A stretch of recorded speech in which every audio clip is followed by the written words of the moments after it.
Ini tasnya taruh di bawah juga. Jadi gimana Nian, sudah siap untuk bersparing partner? Vokal sudah diajari, baca berita sudah diajari. Terus kemudian bagaimana siaran dengan emosi. Emosi jangan diartikan negatif ya. Ingat, emosi itu artinya kegairahan muncul, kemudian memainkan emosi audiensnya juga. Nah, jadi kalau kita saat ini kita bersparing partner, itu maksud dan tujuannya agar kita mengasah kemampuan kita pada orang-orang yang kadang-kadang susah untuk diajak ngomong, tapi akhirnya bisa terkuak sebuah hasil wawancara. Ada yang pintar ngomong, malah kita yang pewawancaranya menjadi pendiam. Nah, itu nanti akan bisa terlihat. Oke, bagaimana kalau kita mulai ini? Temanya apa kalau disepakati? Adalah eco-design. Eco-design. Tapi sebagai seorang pewawancara sudah tahu eco-design itu? Sudah tahu? Rumah ramah lingkungan. Rumah? Ramah lingkungan. Rumah ramah lingkungan. Ya. Nah, yang di sebelahnya adalah narasumber yang memang kebetulan terjun di bidang eco-design. Ya. Namanya Mira. Nah, di sini ada kameramennya. Terima kasih sudah membantu untuk merekam. Dan kemudian ada Aryani. Aryani adalah koordinator presenter Bali TV. Terima kasih sudah mendampingi saya untuk melatih.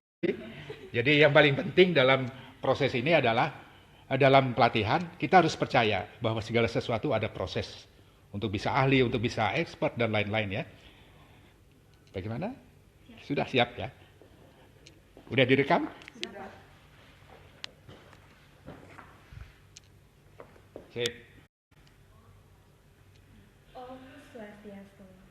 Selamat sore pemirsa Bali TV dimanapun Anda berada. Senang sekali saya Madini Anggara kembali dapat menjumpai Anda dalam dialog yang sangat istimewa tentunya pada kesempatan kali ini, yaitu topik kita adalah eco-design. Wow, apakah itu eco-design? Mungkin di antara pemirsa di rumah masih penasaran atau rada-rada nih jarang mendengar tentang itu.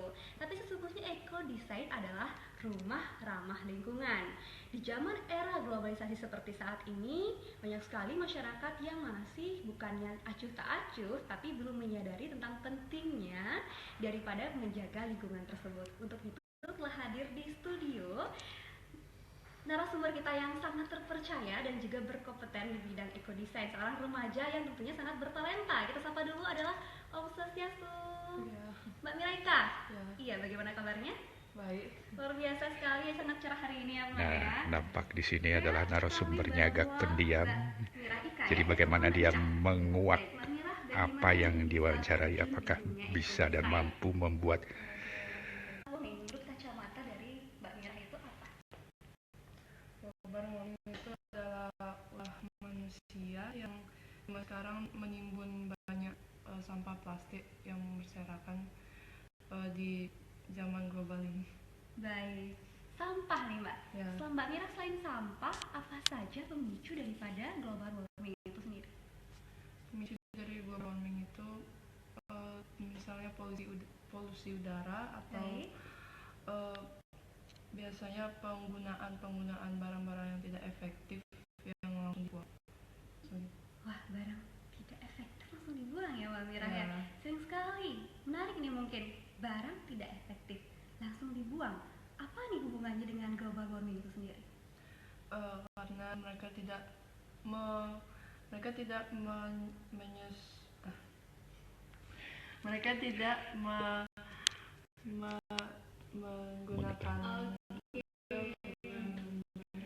Ya, kalau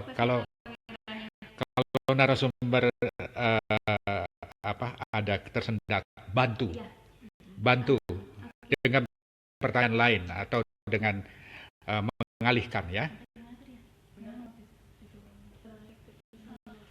Ya, banyak sekali ya Mbak Mira ya, dapat menimbulkan global warming dan tidak dilakukan pengolahan yang Mbak Mira dengan cara membakar. Nah, itu ada hubungan dengan global warming itu sendiri Mbak Mira?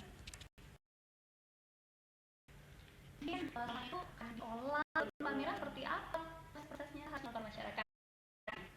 Prosesnya itu didaur ulang seperti penggunaan penggunaan pohon kelapa atau penggunaan bahan-bahan lainnya untuk rumah.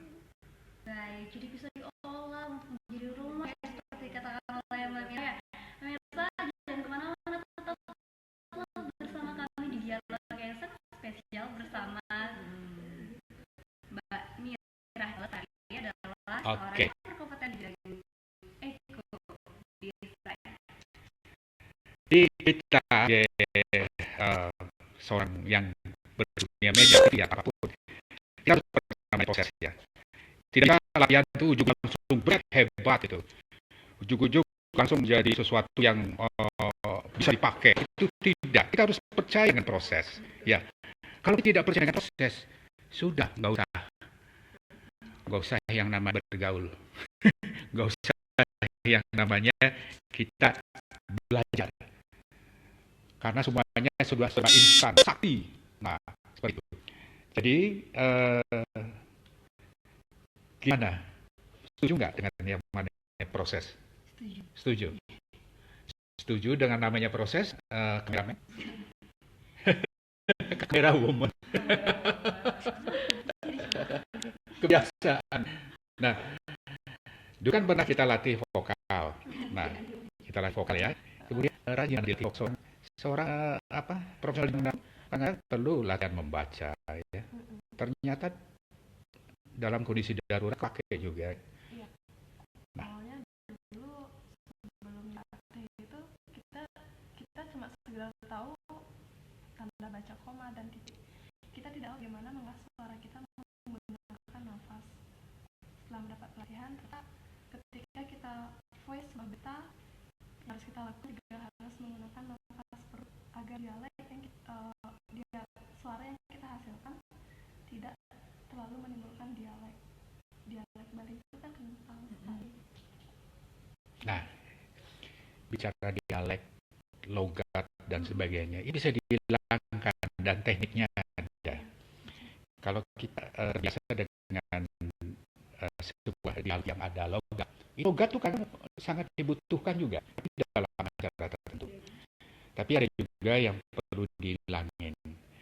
Di sini banyak sekali kita sudah logatnya memang Bali, tapi kita sudah baca berita secara nasional ataupun membaca berita dengan jangkauan skup nasional.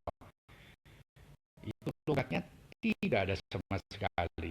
Nah, itu sebuah kesuksesan. Nah, ini ada kebetulan juga luar biasa tinggi dan agak pemalu. Jadi bagaimana presenter mengantisipasi itu?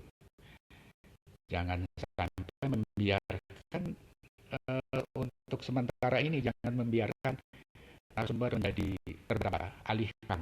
Itu standarnya. Tapi kalau udah urusannya ke soal debat, itu debat justru terbata dan itu malah disukai. Kadang nggak bisa jawab, nyelpetek gitu ya. Tapi ini bukan acara debat. Ya, oke. Terima kasih. Dan sekarang kita lanjutkan dengan latihan yang berhubungan dengan vokal, baca berita. Dari itu ini memang harus bisa, kemudian menjadi sebuah bisa, menjadi narasumbernya juga bisa kalau lu. Penelitian sekarang kan sudah mulai diwawancari sama tema.